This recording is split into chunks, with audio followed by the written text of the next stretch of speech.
Hi everybody, Howard here with how to play 20 plus chords with just a couple of hand positions on the fretboard.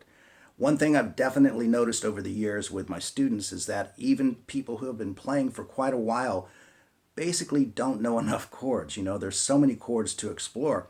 And even in this particular tutorial, I'm only scratching the surface, okay? But what I mean exactly by one position is just placing your hand in one position on the fretboard without moving up or down the fretboard, up or down the neck, and playing a whole handful of chords without ever changing your hand position, just your fingerings, okay? So I'm going to start with a basic bar chord. You need to know your bar chords for this lesson, definitely. And we're just going to start with a G major. Just a standard G major bar chord. And by releasing our pinky, we now have a G dominant seventh, or simply a G7.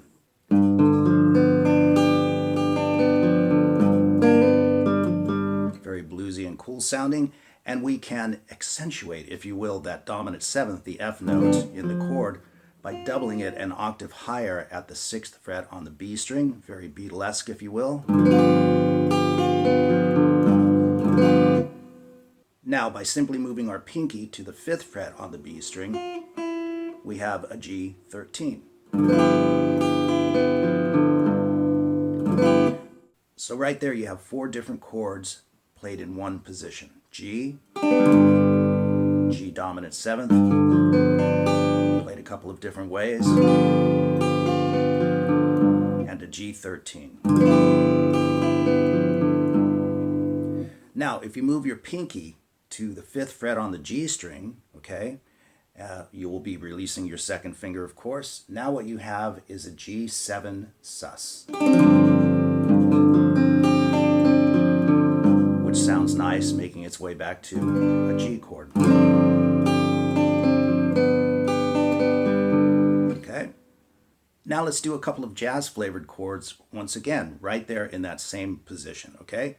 Barring straight across with our 1st finger at the 3rd fret, I'm placing my 2nd finger on the 4th fret on the D string and the 4th fret on the B string. And you want to skip the A string and you've got a nice G major 7 chord. Now if we take these 2 fingers, the 2 middle fingers, and move them down one set of strings to the G string and the B string, we have what's called a G7 flat 13.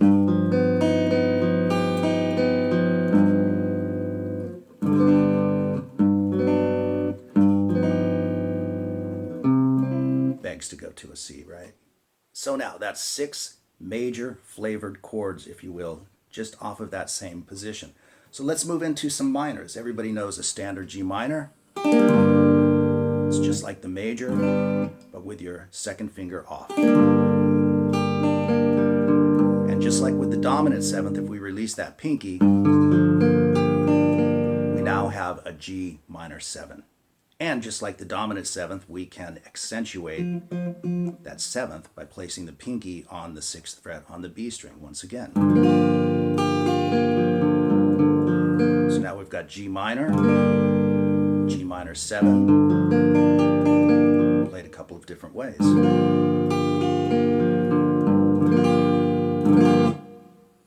And just like with the majors, if we take that pinky and slip it over to the 5th fret on the B string, we now have a G minor 13.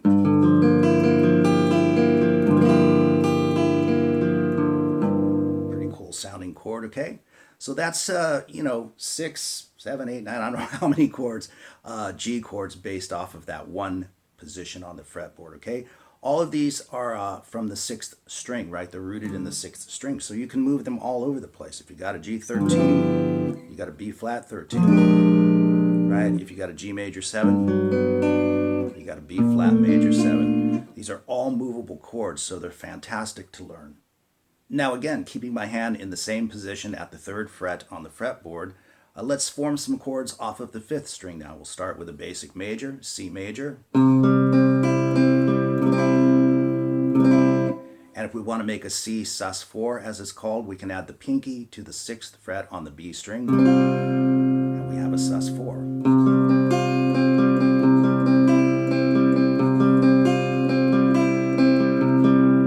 We can make a sus2 by barring with the first finger at the 3rd fret across the first 5 strings, placing our ring finger on the 5th fret on the D string and our pinky on the 5th fret on the G string. And we have what's called a C sus2.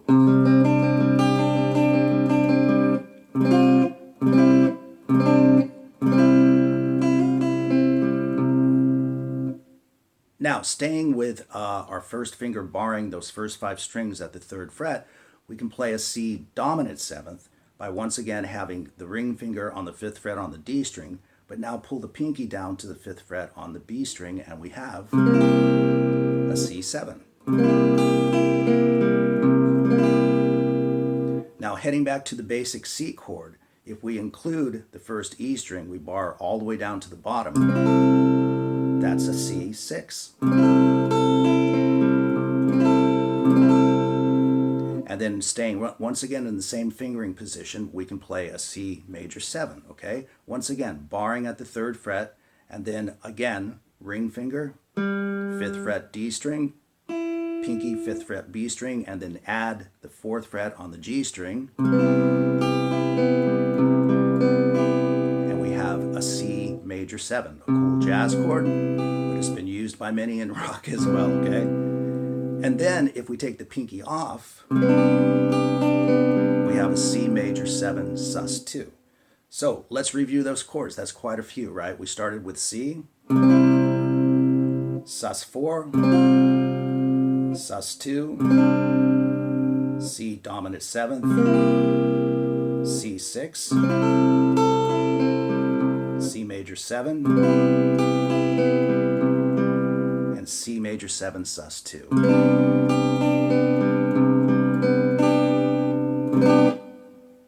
So believe it or not, that's 18 different chords I think I've counted just from this basic hand position here, okay?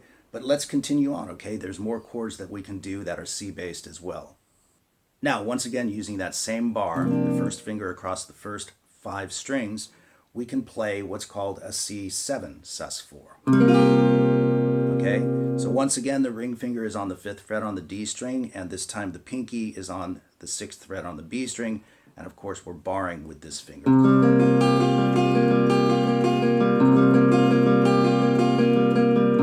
Rather nice sounding chord, okay? So that can be added to what I call the major flavored chords, okay? And you can hear they all go together quite nicely indeed. So let's get into a few minors off of that 5th string, off of the A string. We have a standard minor chord, of course. Release the pinky, and we have a C minor 7.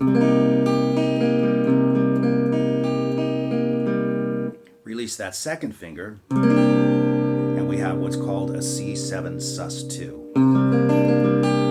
which, by the way, is a very cool funk chord.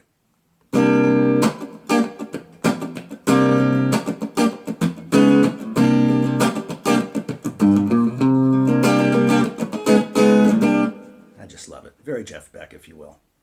And just for the fun of it, let's do a few chords off of the D string, the 4th string. Here's an F major 7.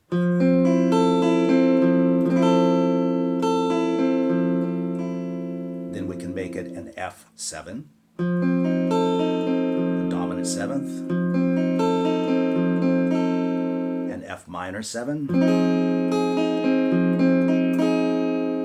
and then we can even make it an F6 sus2.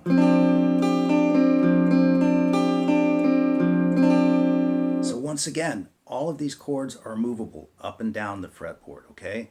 And I think that's probably over 25 chords now, all formed without even moving your hand from one basic position on the guitar neck, okay? And again, I'm just scratching the surface. The world of chords is a wonderful thing to explore, and I encourage everybody to do that. But hopefully this lesson will open a few doors for you, open a few windows, and you can start to fly with this stuff. Thanks for watching. I hope you guys enjoyed it, and I shall see you in the next video.